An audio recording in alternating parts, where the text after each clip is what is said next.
Hey folks, welcome back to this video. You might be thinking I'm just juggling my video around. Yeah, I'm trying to get comfortable with shooting more videos. Been some time that I've stopped creating videos. Now I'm full-fledged planning a complete basically roadmap of all the content, videos and ideas. So without further ado, I just wanted to share a really cool resource where you can find really good uh, what do I call really exceptional content in terms of comics, right? You get these product related case studies, product related psychological learnings, like psychology in terms of building products, right? When you build an interaction when a user is going from one step in the user funnel to the other step, there are a lot of things going on in the brain of the user, a lot of emotions and stuff like that. There are a lot of principles like 5-second rule, this rule, that rule and everything. But in this video I'm going to show some exceptional case studies, which are real life case studies of companies who have been able to build great products, exceptional products, and I'll show you more of those and take you through how you can access them. So these are some really good products that we know of. Like we have Bing, we have Loom, we have like email.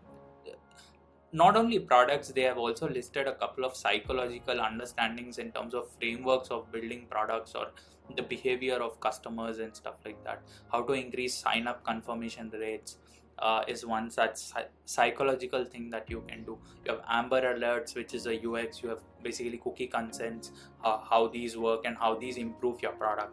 And you have LinkedIn notifications, you have Typeform and all that stuff. You can basically you can go specific if you want to know only about revenue things. You can basically check out Amazon, Signal, Instagram, Strava, Uber Eats and a bunch of others like Zapier. If you want to go about retention, you have specific things.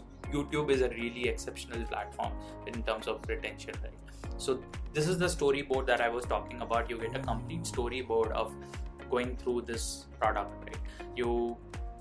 The learning is very experiential on this website, which is grow.design. I'll put the link to this website in the description below. But all you need to do, like you see here, you need to use your keys where there's a character experiencing the product, and there are also some meters which I'll show you on the left as we go through this.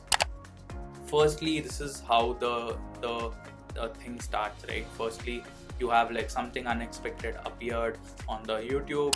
Then, oh, what's that?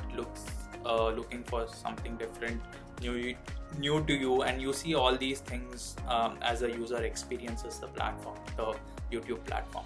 Then, sort of as you see here, there are XPs added to this psychological um, bar graph that you see here is like the user's empathy or the emotion, right? As the user feels more empowered, this meter goes ahead. So this is the whole user journey, basically case studies where you get to experience what a customer might be thinking while experiencing this specific interaction, right? As we go further, like we see a video, how deep was that into rabbit hole, something like that. And you have like, and that's not coincidence, this you figure out that YouTube is recommending you actually what you like, and so that's what it says. And then you have specific tool tips as you go through this thing and you keep going. There are at certain places where you face some psychological activity and the XP actually reduces. So these might be some negative things in the product or negatively perceived things in the product that the character is experiencing. So you go ahead, you see all these different user journeys. So this is how it works, right? This is a really exceptional product. I'll take you through certain other content these people have created. Psychology. In psychology, you have amazing basically content again, right? You have a lot of these psychological trigger points, laws, and different psychological rules, frameworks, and everything that we have been able to develop over time. And these laws are not just for digital products, but these are human basically perceived psychologies, and these psychologies, when applied on design of products, that's where they have basically personalized these laws to specific digital products. in terms of letting us know how it is, what it is.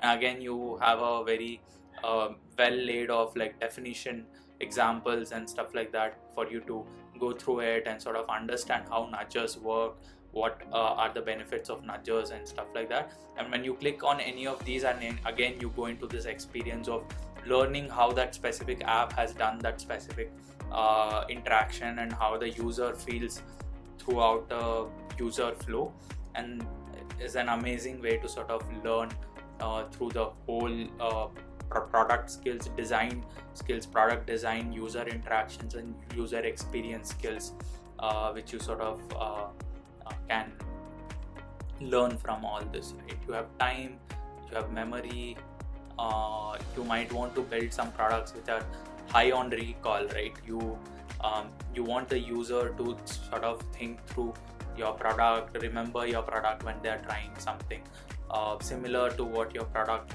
is gonna basically deliver, and get your users onto the platform. These are certain things which are related to memory, and it's a completely free website. They have also introduced some really good these things, Google versus Bing and everything. I really love this website, the way it's built, the design, the quality of content that you get, and the way you perceive this learning. It's not like very boring sort of a blog post or something like that. It's like specific, basically a very comic based education, which I really admire about this platform, right? With that, I'll again take you back to the gallery, and I'll just so I really hope you found this website really useful. I'll put the link to grow.design in the description below. You can go through it. You can basically go through all the different kinds of basically categories of content that they have in terms of product management. This is not just for product managers. If you're someone building any kinds of digital products, or someone who is associated with the building of any kinds of digital products, be it developers, designers, growth marketers, anyone, graphic designers, anyone who are if you have anything to do with digital products or how they are built, and if you are involved in the life cycle of building a digital product, this is a great tool for you to go through and sort of learn these very important, very useful, very practical ideas that you can basically help improve your product. So yeah, I really hope you found this video useful. Drop a like and a comment, and yeah, if you know anyone in your network who might benefit out of this content, invite them to this channel, invite them to this video, and yeah, let's grow together. I'll be creating more such content for basically people working in tech, be it designers, developers, product managers, founders, and everyone. You would get some basically stellar content on this channel, and we'll keep it that way. I promise you on that. Yeah. So with that, I wouldn't elongate this video any further, and yeah, do subscribe to this channel if you're new, and give it a like and a comment, and I will see you in the next one.